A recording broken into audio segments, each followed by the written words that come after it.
മരുമകനും അമ്മായിയമ്മയും. മരുമകളും അമ്മായിയമ്മയും എന്ന് പറയുന്നത് പോലുള്ള രണ്ട് വ്യക്തികളാണ് മരുമകനും അമ്മായിയമ്മയും, അല്ലേ? അപ്പോൾ ഒരു പെണ്ണ് വിവാഹം കഴിക്കുന്നു. വിവാഹം കഴിച്ച് വരുന്ന വീട്ടിലുള്ള മരുമകൾ, ഏത് പെൺകുട്ടിയാണോ വിവാഹം കഴിക്കുന്നത് ആ പുരുഷൻ ആ പെൺകുട്ടിയുടെ അമ്മയുടെ മരുമകൻ, അല്ലേ? അങ്ങനെയല്ലേ ബന്ധം? അപ്പം ഇവിടെയും അമ്മായിയമ്മ മരുമകൾ എന്നതുപോലെ തന്നെ ഉള്ള ഒന്നാണ് അമ്മായിയമ്മയും മരുമകനും തമ്മിലുള്ള ബന്ധം. ഇതിൽ മിക്കവാറും സ്ഥലങ്ങളിൽ പ്രശ്നമില്ലാതെ പോകും, അമ്മായിയമ്മയും മരുമകനും തമ്മിൽ. പണ്ടൊരു വീഡിയോയിൽ അതിനെക്കുറിച്ച് പറഞ്ഞായിരുന്നു. അതായത് ആൺ പെണ്ണ്, പെണ്ണ് ആണ്, ഒരേ കാറ്റഗറിയിൽ, അതായത് പെണ്ണും പെണ്ണും ആണും പെണ്ണും, ആ ഒരു വ്യത്യാസം. അപ്പം ഇത് ഇവിടെ പറയുകയെന്ന് വെച്ചാൽ ചില വീടുകളിലൊക്കെ ഉണ്ട്, ചില കുടുംബങ്ങളിലുണ്ട് അമ്മായിയമ്മയെക്കുറിച്ച് മരുമകൻ അത്ര അഭിപ്രായക്കുറവൊക്കെ ഉണ്ട്. തിരിച്ച് മരുമകനെക്കുറിച്ച് ചില അമ്മായിയമ്മമാർക്ക് അഭിപ്രായത്തിന് വ്യത്യാസമുണ്ട്. അപ്പം മരുമകൻ ചിന്തിക്കേണ്ടത് തൻ്റെ ഭാര്യ തൻ്റെ അമ്മയെ എങ്ങനെ കാണണം എന്നത്, ഞാൻ എൻ്റെ അമ്മായിയമ്മയോട് എങ്ങനെ പെരുമാറണം എന്ന്. അതായത് എൻ്റെ ഭാര്യയോട് നീ നന്നായി പെരുമാറണം, നീ വന്ന് കയറി എൻ്റെ ഭാര്യയായവളാണ്.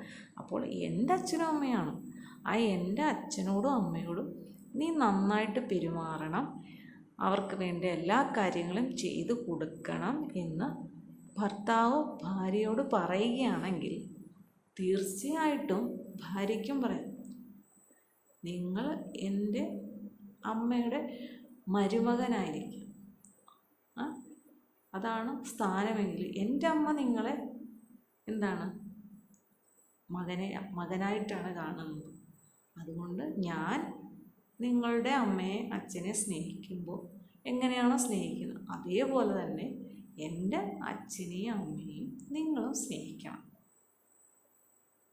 ഒരു പാലവിട്ട അങ്ങോട്ടും ഇങ്ങോട്ടും വേണ്ടേ? മിക്കയിടത്തും വലിയ ഇതൊന്നും ഇല്ലാതെ പോകുന്ന വെച്ച് കഴിഞ്ഞാൽ കല്യാണം കഴിഞ്ഞ് കൂടുതൽ സമയവും പെണ്ണ് ചെറുക്കൻ്റെ വീട്ടിൽ തന്നെ ആയിരിക്കും. ഭാര്യയുടെ വീട്ടിലേക്ക് പോകുമ്പോൾ മാത്രമല്ലേ ഇവരുമായിട്ടുള്ള ഒരു കോണ്ടാക്റ്റ് ഉണ്ടാകുന്നുള്ളൂ. അപ്പം വലിയ പ്രശ്നങ്ങൾ.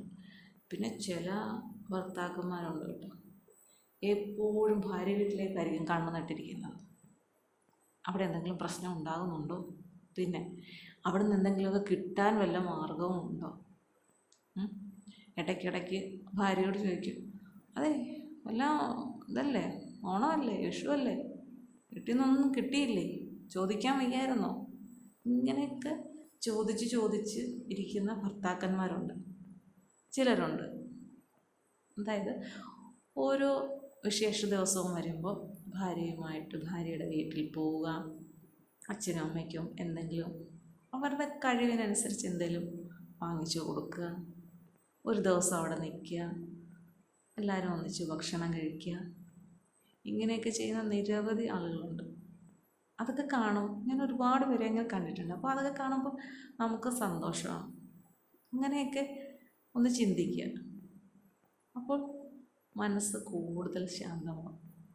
കാരണം ഭർത്താവിൻ്റെ അച്ഛനെയും അമ്മയും ഭാര്യയെ സ്നേഹിക്കുന്നു എന്ന് കാണുമ്പോൾ ഭർത്താവിന് സന്തോഷം എങ്കിൽ, അതേപോലെ തന്നെ ഭാര്യയുടെ അച്ഛനെയും അമ്മയും വീട്ടുകാരെയും ഒക്കെ തൻ്റെ ഭർത്താവ് സ്നേഹിക്കുന്നു എന്ന് കാണുമ്പോൾ ഭാര്യയ്ക്കും സന്തോഷം തന്നെയാണ്. അപ്പോൾ ഇവരുടെ ഭർത്താവിൻ്റെയും ഭാര്യയുടെയും മനസ്സിൽ സന്തോഷം നിറഞ്ഞു നിൽക്കുമ്പോൾ അവരെ ഏറ്റവും കൂടുതൽ നല്ല കുടുംബജീവിതം നയിക്കും. കാരണം ഏതൊരാളും തൻ്റെ ചുറ്റുപാടും, അതായത് നമ്മുടെ കുടുംബത്തിലുള്ള ഓരോ വ്യക്തികളുടെയും സന്തോഷം ആഗ്രഹിക്കുന്നു. ചില വ്യക്തികൾ തങ്ങളുടെ സന്തോഷത്തേക്കാൾ തൻ്റെ വീട്ടിലുള്ള മറ്റുള്ളവരുടെ സന്തോഷത്തിന് വലിയ പ്രാധാന്യം കൊടുക്കുന്നവരാണ് അല്ലേ? തൻ്റെ അച്ഛൻ അമ്മ എന്ന് പറയുന്നത് ഈ പെൺകുട്ടിക്കും ആ പെൺകുട്ടിയുടെ ഭർത്താവിനും ഒരുപോലെയാണ്. അപ്പോൾ അവരെ സ്നേഹിക്കുമ്പോൾ, ആ സ്നേഹം കാണുമ്പോൾ, അവർക്ക് കൊടുക്കുന്ന പരിഗണന കാണുമ്പോൾ ഇവർക്കും പരസ്പരം ബഹുമാനവും സന്തോഷവും തോന്നും. അങ്ങനെ ആ ജീവിതം നന്നായി മുന്നോട്ട് പോകും അല്ലേ? തീർച്ചയായിട്ടും.